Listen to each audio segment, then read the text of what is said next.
Have you ever had that feeling?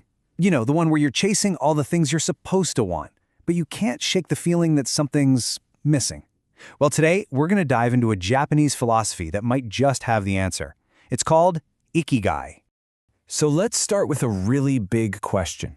What if the real secret to a happy, long life isn't about climbing the ladder or getting that next big thing? What if it's actually something much deeper, something more personal? A genuine, powerful sense of purpose that makes you actually want to get out of bed in the morning. That is the exact idea at the heart of the Japanese philosophy of Ikigai. And our guide for this journey is the fantastic book that brought this concept to so many of us, Ikigai, the Japanese secret to a long and happy life. So let's explore what it really means, see it in action, and figure out how we can start to find a little bit of it in our own lives. All right, let's get right into it. To really get a feel for Ikigai, we have to start with the word itself, because it's more than just an idea, it's a whole way of looking at life. So what is this thing really? So the word Ikigai, you say it like Ikigai, is actually made up of two different Japanese words. You've got Iki, which means life, and Gai, which means reason or worth. Put them together, and you get a reason for being. But my absolute favorite way to think about it is a reason to wake up in the morning. It's that simple, and yet it's that profound. And here's what's so cool about it. Your Ikigai doesn't have to be this giant save-the-world mission.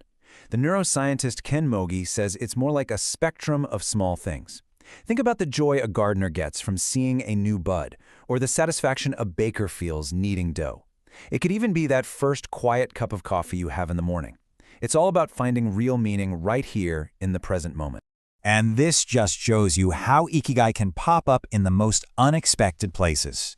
The author Karl Ove Knausgaard wrote about taking care of his baby daughter. He talks about the messy, mundane task of changing a diaper. But for him, it wasn't just a chore. Seeing that the diaper was full was a sign that she was healthy, that she was growing. And in that one simple act of care, he found his purpose as a father. That right there was his Ikigai. So, okay, that's beautiful. But how do we even begin to find this in our own, often complicated lives? Well, there's a really helpful framework that can help us map it out and see where our own purpose might be hiding. It all starts here. What do you actually truly love doing? I mean the stuff that makes you forget about time, the things you do even if you never got a single ounce of recognition for it. That's your passion. Next up, what are you good at? And this isn't about being a world champion. It's about your unique talents, the skills that come naturally to you. Maybe you're an amazing listener, or you have a real gift for making complex things simple. This is your expertise. Third, you have to look outside yourself. What does the world need? This is how you connect your personal gifts to something bigger. It's asking, how can I help? What can I contribute? And that could be anything from building clean water wells to simply making your corner of the world a little kinder. And finally, we get to the practical part of it all, what you can be paid for. This is about finding a way to support yourself by doing something meaningful. It's how your passion and skills can become something that actually sustains you. Now, you've probably seen this famous Venn diagram before, where these four circles overlap. It's a fantastic visual, but it's important to know it's actually a Western interpretation made popular by a blogger named Mark Wynn. He used it to explain this idea of purpose perfectly. You know, where what you love meets what you're good at, that's your passion. But right there in the middle, where all four of those circles come together, that's the sweet spot. That's Ikigai. Okay, so this might still feel a little bit like a theory. So let's take a trip to a real place, a community where living with Ikigai isn't just an idea, it's a way of life, and it has led to some pretty amazing results.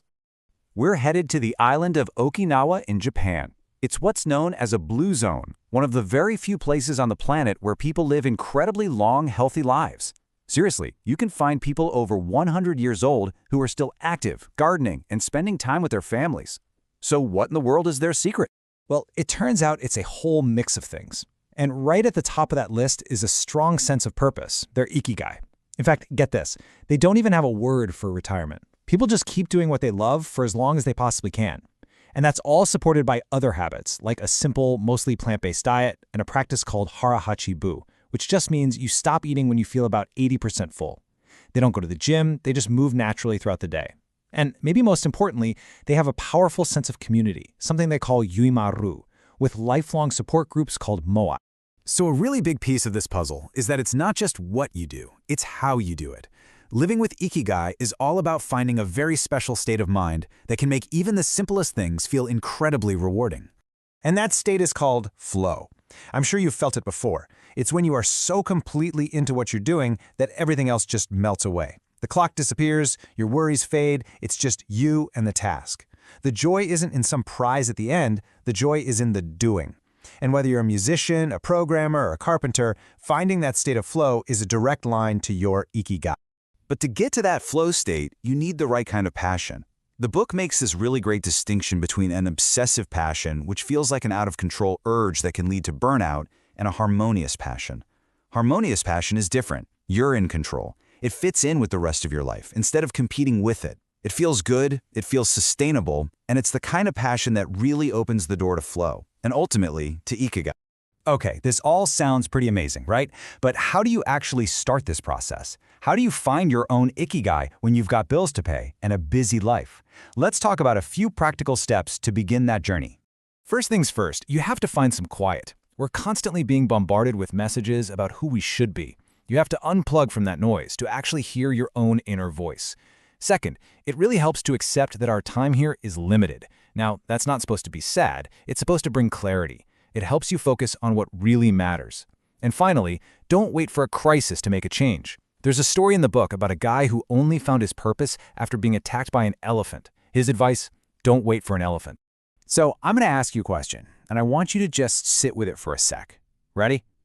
If you took away all the pressure, all the expectations from everyone, and if money was no object, what's the one thing you would still want to do just because you love doing it? That little answer that just popped in your head? That's your guide, and it leads us right to the most important part of this whole philosophy, what it actually means to live this way day after day. Because here's the secret. Ikigai isn't some final destination you reach. It's not a trophy you win and then you're done. It's a compass. It's a tool that helps you navigate your life every single day. It's there to help you ask in the small moments, is this aligned with my reason for being? It's all about living with intention. And this quote from Mark Wynn, the guy who helped us visualize Ikigai, just sums it all up perfectly. The secret isn't to hope for some amazing life tomorrow. It's to live with real intention today. That's where you find it. It's all in the journey. If this idea of finding your own reason for being connected with you, I'd love it if you'd like this video and subscribe for more explorations of big ideas on how to live a good life. Thank you so much for spending this time with me.